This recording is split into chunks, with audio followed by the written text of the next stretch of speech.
Speaking to all the husbands, the fathers, and really just in general, men who are not necessarily old, but starting to get up there in years, maybe in the middle age territory, or you're about to approach that. I just want to let you know, or remind you if you already do know, that it gets better for men as we age. It really does. And if you haven't started already, you want to start building equity now.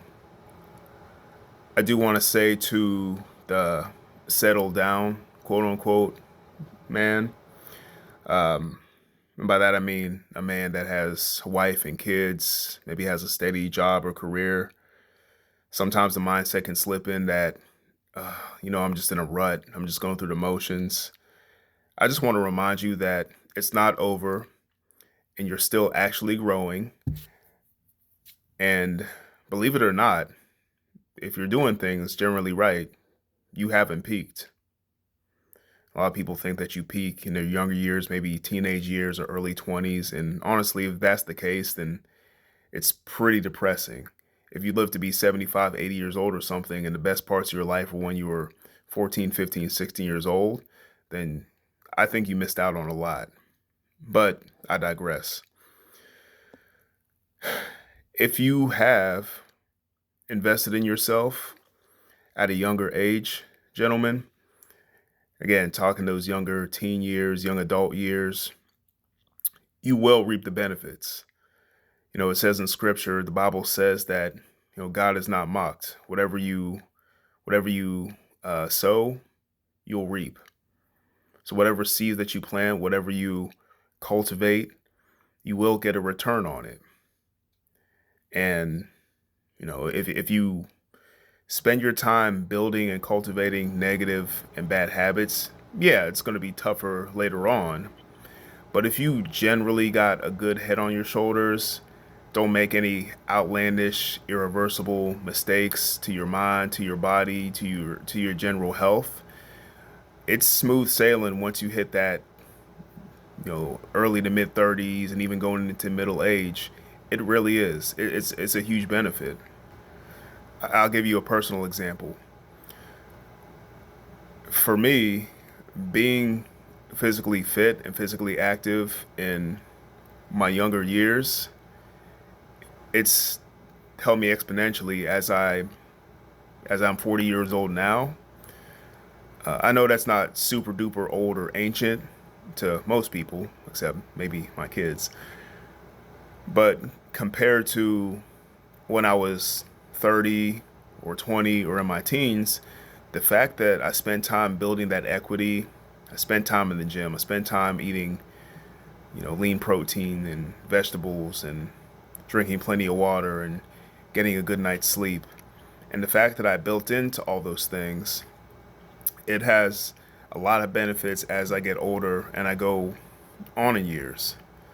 I look at, for example, similar men of my age group, of my demographic, so in that late 30s to early to mid 40s range.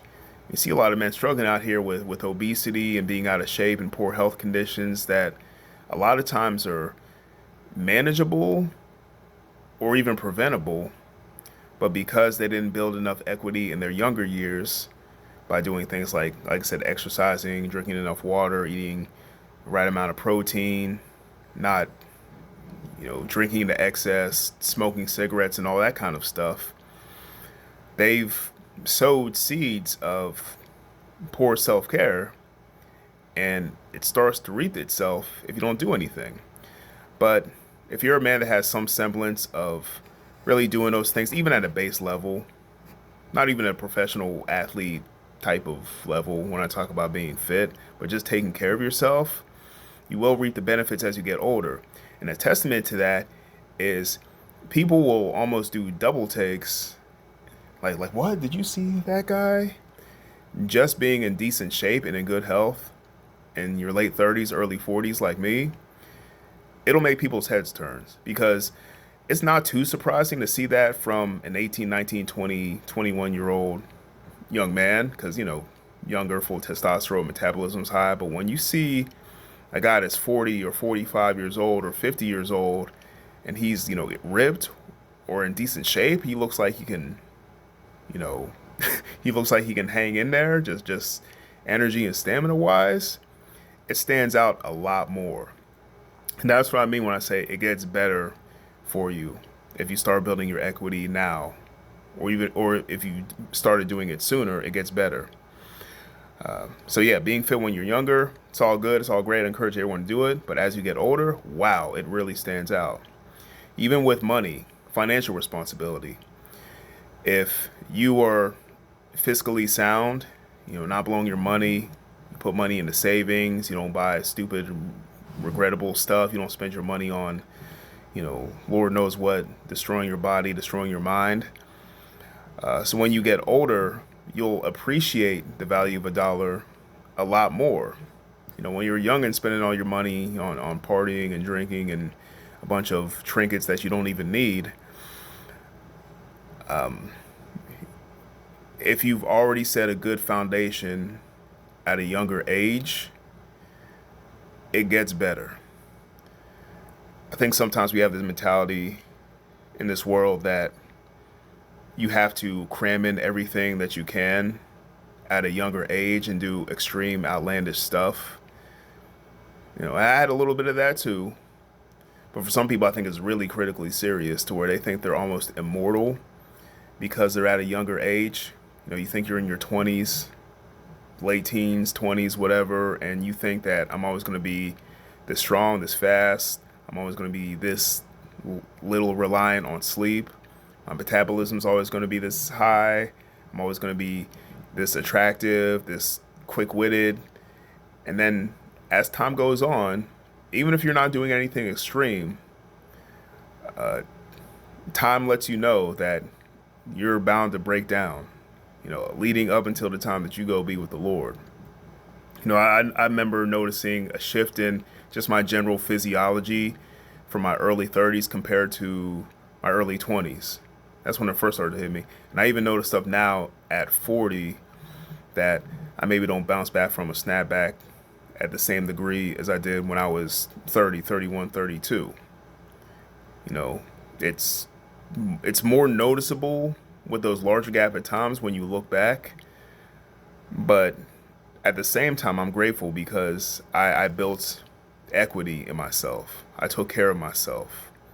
I ate right, and I spent good quality time with my wife and my kids. And as they get older, we're just closer and closer, and I can appreciate it more because now I have more wisdom, more discernment, and more appreciation for all those things. And on that subject, let me just talk about that wisdom. As you get older, and this is another reason why it gets better for men as we age, you have more calmness, you have a wiser demeanor, or you should, I say. You're better at picking your spots. Here's what I mean by that.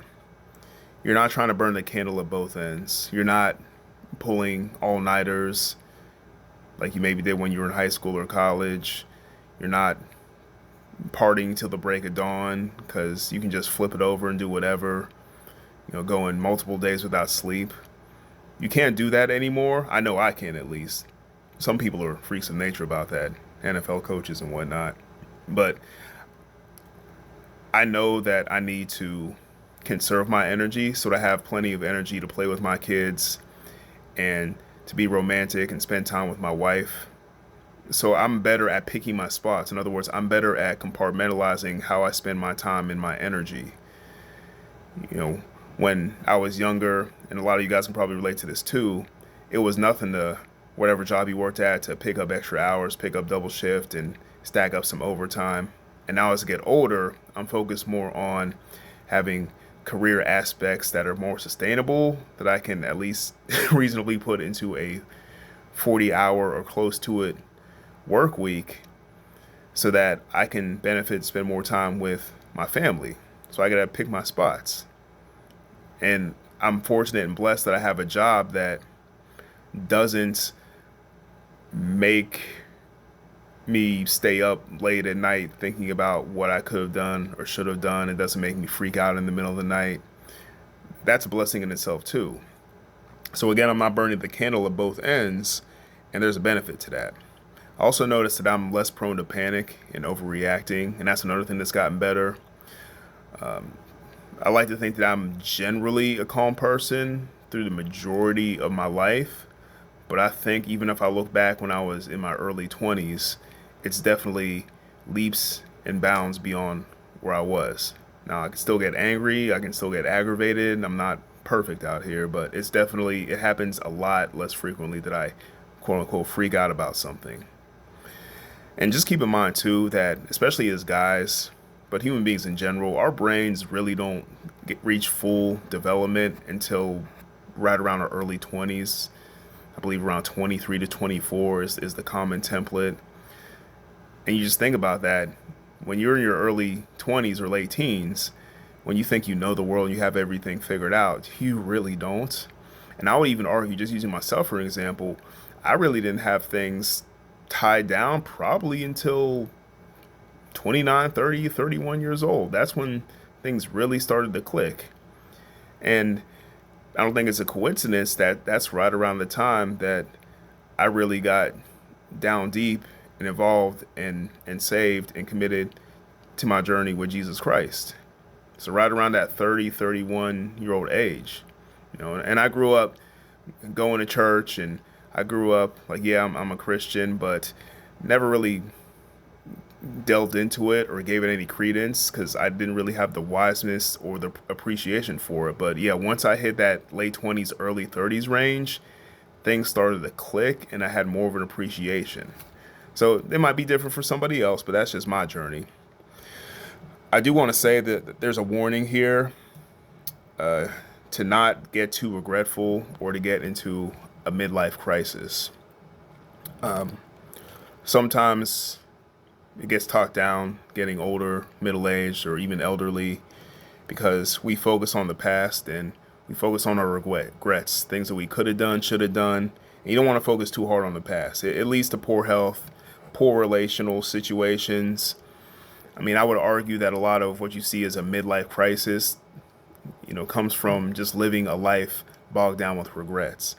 And I don't want to be that person that lives regretful. I don't want to be the person that looks back at, an old flame or an old crush and use that to sit in the back of your mind because you're not satisfied with your upward trajectory. You're only satisfied with the stuff that you left in the rearview mirror.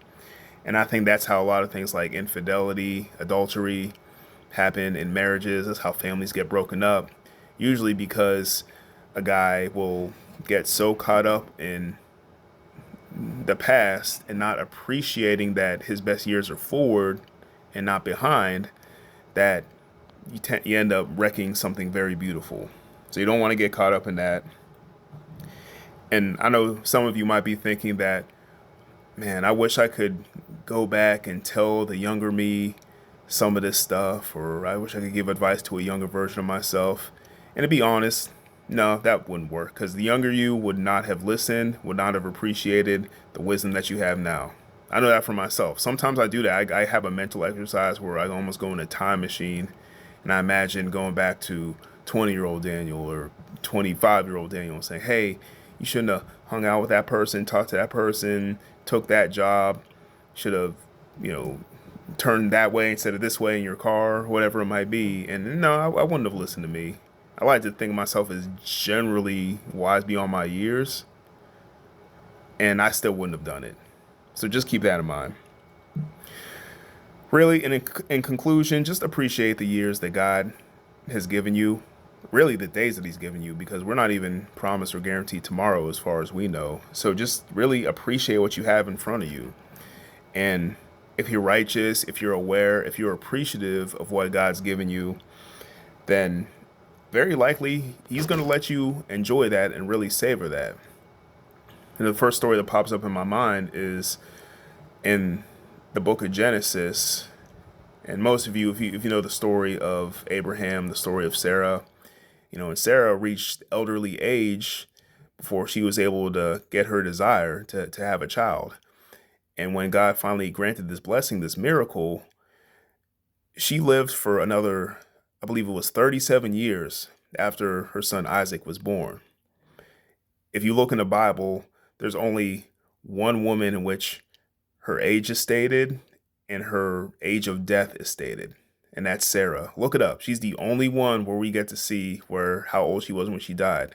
So it's made known that she had 37 years to enjoy this blessing that she had from God. And she really, really obviously appreciated it. And this is somebody who is, older than pretty much all of us will ever live to be. I mean, I believe she was 90 when the whole journey started, with the prophecy about Isaac. So just keep that in mind. If a 90-year-old woman in biblical times, when we didn't have social media and TikTok and smartphones and DoorDash and Grubhub and all that kind of stuff, if she was hopeful and optimistic that things were going to get better at an older age, then you have no reason not to yourself at age 35, 40, 45, or whatever. So just keep those things in mind. And men, remember that it does get better with age. Okay. If you're a handsome guy now, you'll have that nice, grizzled, handsome salt and pepper look. If you're a man of good intelligence now, that intelligence will get even sharper, and you'll be wiser, and you'll be looked at almost like a guru or an advisor. You'll just be a cooler dude. So that's something to look forward to for you guys. That's all I got today. Peace. Have a blessed day.